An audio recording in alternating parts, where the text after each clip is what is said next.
మీరు కొత్తగా business start చేయాలనుకుంటున్నారా? మార్చ్ 16, 17న హైటెక్స్ లో ఫ్రాన్సెస్ ఇండియా బిగ్గెస్ట్ ఫ్రో ఎక్స్పో. పక్కన టవర్స్ మీద ఎక్కుతాను, దయచేసి డిస్కరేజ్ చేయండి. జేపీ వెంచర్స్ పేరు మీద జగన్ బినామీలు దాదాపు 40,000 కోట్ల స్కామ్ ఇసుక దోచేశారు. అందరూ అడిగిన వాళ్ళని, కిషన్ అనే రిపోర్టర్ని చిత్తూరులో చంపేశారు. ఇక లా అండ్ ఆర్డర్ దృష్టికి వస్తే ఆంధ్రప్రదేశ్ హైయెస్ట్ గాంజా క్యాపిటల్ అయిపోయింది. New drug capital of India అయిపోయింది ఆంధ్రప్రదేశ్. రాజ్యసభ హోంశాఖ సహాయ మంత్రి శ్రీ అజయ్ కుమార్ మిశ్రా గారు 2019 ఒక ప్రశ్నకి సమాధానంగా 2019-2021లో 30,196 ఆడవాళ్ళు అదృశ్యమయ్యారని చెప్పి స్వయాన రిపోర్ట్ చేశారు. 7,918 మంది 18 ఏళ్ల లోపు యువతులు, 22,278 మంది 18 ఏళ్ల దాటిన యువతులు. దీనికి ఒక్క స్పందన లేదు ఈ ప్రభుత్వం నుంచి. ఒకవైపు ఆత్మనిర్భర్ భారత్గా, సెల్ఫ్ రిలయంట్ భారత్గా ఎక్కడి నుంచో విదేశాల నుంచి వచ్చిన సంస్థలు భారతదేశానికి వస్తుంటే ఆంధ్రప్రదేశ్కి రావాల్సిన సంస్థలు పారిపోతూ ఉన్నాయి. 2,200 కోట్ల పెట్టుబడితో హైదరాబాద్ తరలిపోయింది. Amar Raja, Franklin Templeton, Reliance Electric unit ఇవన్నీ ఈరోజు వెళ్ళిపోయినాయి ఆంధ్రప్రదేశ్ నుంచి. పారిశ్రామిక ప్రగతి ఒకప్పుడు 2019లో 10%, 10.24% ఉండగా ఈ రోజున -. దయచేసి అందరూ ఆ ఎలక్ట్రికల్ లైట్స్ అన్నీ ఉన్నాయి, ఎలక్ట్రికల్ కనెక్షన్స్ ఉన్నాయి. దయచేసి మీ ప్రాణాల మీద ప్రధానమంత్రి గారు ఎప్పుడు ప్రోటోకాల్ బ్రేక్ చేసి మరి మీకోసం వచ్చారు. దయచేసి వాటి మీదకి ఎక్కకండి. దయచేసి మీరు అందరూ మైక్ సెట్ మీద పడకుండా దూరంగా వెళ్ళండి. అందరూ దయచేసి మీ ఉత్సాహం రాష్ట్రం వైపు చూపించండి, దేశం వైపు చూపించండి. మైక్ సెట్ మీద పడితే మనకి మాట్లాడటానికి ప్రధానమంత్రి గారు విలువైన మెసేజ్ ఇస్తారు.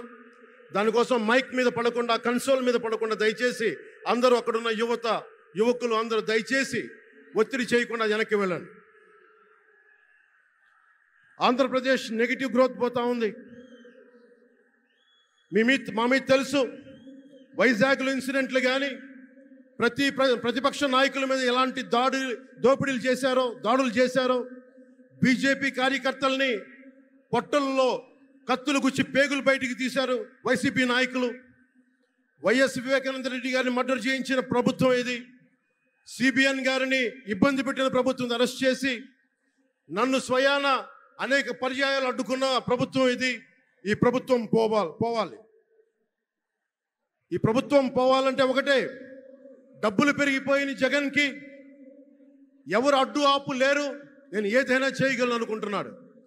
రావణాసురుడు కూడా ఒకటే అనుకున్నాడు, నా చుట్టూ బంగారంతో కట్టిన లంక ఉంది, వజ్రాలతో వైడూర్యాలతో ఉన్న పుష్పక విమానం ఉంది, ధీరులు సూరులు మంది మార్బలం ఉన్నారు అనుకున్నాడు. నన్నేం చేయగలడు అనుకున్నాడు. నార చీర కట్టుకొని నేల మీద నిలబడి శ్రీరాముడు బాణంతో చంపేశాడు. రాష్ట్రాన్ని రావణ కాష్టం చేసిన అయోధ్యకే రాముణ్ణి తీసుకొచ్చిన శ్రీ మోదీ గారు ఇక్కడ ఉంటే, రాష్ట్రాన్ని రావణ కాష్టం చేసిన చిటికిని వేలంత రావణాసురుణ్ణి తీసేయడం అంత కష్టమా? నేను తాడేపల్లిగూడెం సభలోనే చెప్పాను, ఇక్కడ నుండి నేను దేవదత్తం పూరిస్తున్నాను అని. అర్జునుడు పూరించిన శంఖం దేవదత్తం అంటే, నేను దేవదత్తం అన్నాను కానీ పాంచజన్యం అనలేదు. అది పూరించాల్సింది ద్వారకలో ఉన్న శ్రీకృష్ణుడే. అక్కడి నుండే మోదీ గారు పాంచజన్యాన్ని వచ్చిన మోదీ గారు, గుజరాత్ ద్వారక నుంచి వచ్చిన శ్రీ మోదీ గారు ఈ కురుక్షేత్ర యుద్ధం కోసం పాంచజన్యాన్ని పూరిస్తారు. ఇక్కడ జరగబోయే ఎన్నికల కురుక్షేత్రం, ఈ యుద్ధం ఫలితం ధర్మందే విజయం, పొత్తుదే గెలుపు, కూటమిదే పీఠం.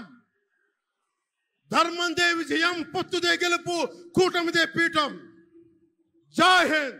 సుమన్ టీవీలో మీ పర్సనల్ అండ్ బిజినెస్ ప్రమోషన్స్ కోసం కింది నెంబర్కి కాంటాక్ట్ చేయండి.